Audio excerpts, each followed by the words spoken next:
would make you want to go long the U.S.?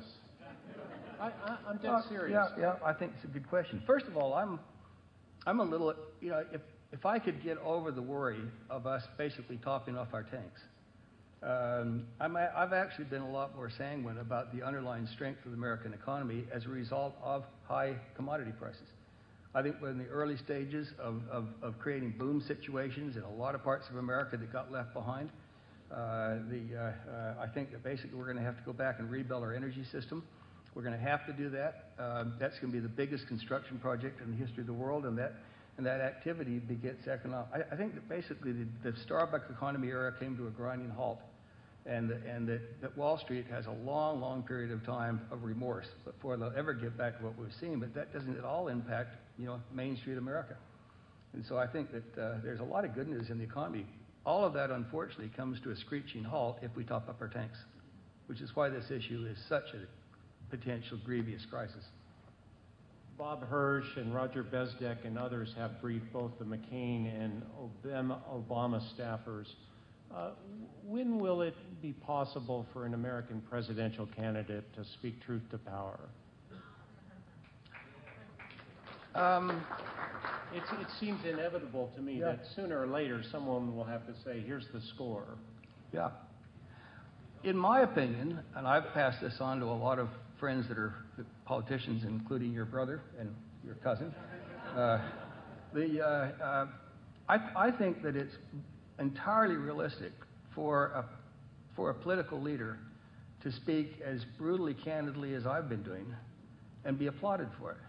And the reason I say that is I've had the experience in the last couple of years of speaking at upwards of, I'd hate to guess, 40, 50, 60 universities around the country, and they're not Texas A&M.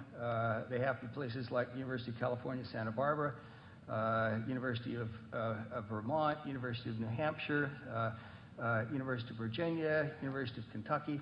And at virtually every one of these occasions, I basically get applauded and thanked profusely for coming and sharing this unpleasant news, and then ask, why aren't we hearing these from our political leaders? So I don't think this is a toxic subject. I think it's I'm watching Susan Collins in Maine create a 19-point lead over Tom Allen, who's a very respectable guy, because she's basically running on an energy platform.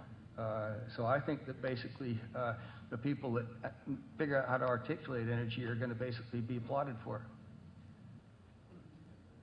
Let's do a couple of more questions here.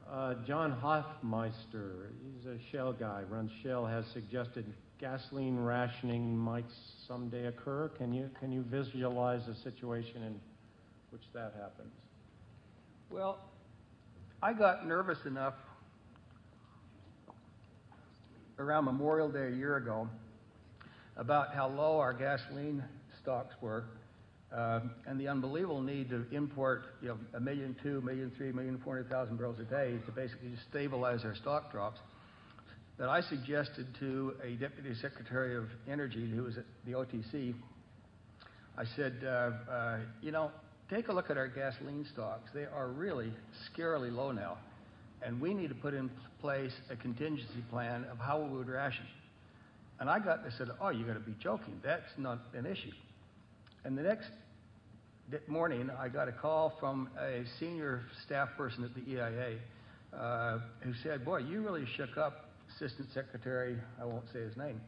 He came back to Washington and said, I feel a little bit stupid. I blurted out to Matt Simmons, oh, you're crazy. And I didn't actually even know what he was talking about. So call Matt back and find out kind of what he had in his mind. So I walked her through the issue. And I said, the problem is that if we ever had a run on the bank, and all it would take is have people getting nervous and they top up their tanks, we would have to basically stop it immediately, or we would drain the pool before and unfortunately, we can't ration anymore, because when we rationed in the summer of 1979, we used odd-even days by license plate, and that takes a service station attendant. And only about 3% of our service stations now have service station attendants.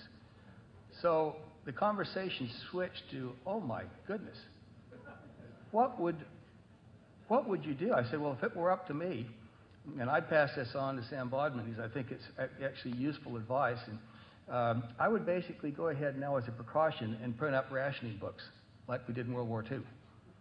Because that is the only way that we could basically implement a rationing system and stop the run of the bank before it happened. Well, on the 30th birthday of the EIA in Washington, on my 65th birthday on April 7th, where they ironically had a 2-hour peak oil debate, I saw the person afterwards, and she said, "Man alive, I've been thinking about that conversation ever since. You know, I brought that up at a staff meeting, and I was sort of laughed at." And he said, "I've been driving around Greater Washington, and what worries me is seeing how many of our service that you can see on the tank what the last consumer just did, and so many times it's $5 of gas in or $10 of gas in. It's rarely ever $39.50. So she said, "I'm worried that too many people are basically running on almost empty now." So rationing books are the only way we could do it, but we never printed the books up, and now it's probably too late. Will cities or rural areas be most affected by what you see coming? I think we're all basically impacted. The problem is the longer you basically are away from where you live to where you work, the more you have to drive, and the more jarring it becomes if we run out of gasoline. On the other hand, one of the solutions that I've been talking about ad nauseum the last 3 or 4 years is liberating the workforce and paying by productivity and letting people actually work at home. We have the toolbox to do that. So maybe this will be the tipping point when we basically finally just say, you know what, the days of all driving downtown, the days of driving out to the factory are effectively over for 75, 80% of us. And that might not be all bad news. If energy is the original currency and Hank and Ben can print money,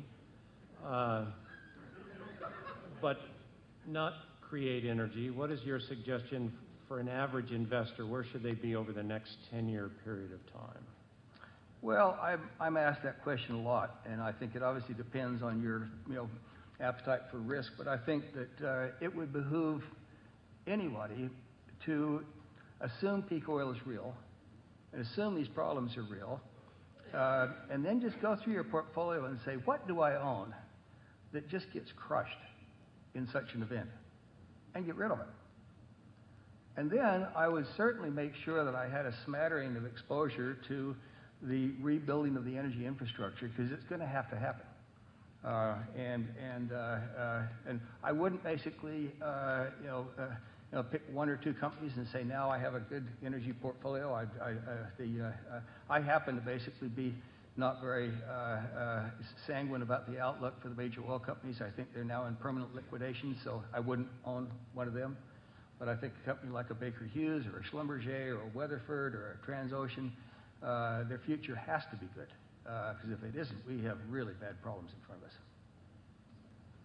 Ethics aside, should the U.S. print more colored paper to give to oil-producing countries now to get all the oil we can from them before these countries realize the paper is no longer worth anything? Well, I don't think... That's from Jeremy Gilbert, I think. I don't think we have much of a chance. I think we basically ought to be, count our lucky stars that we actually still have people shipping us oil.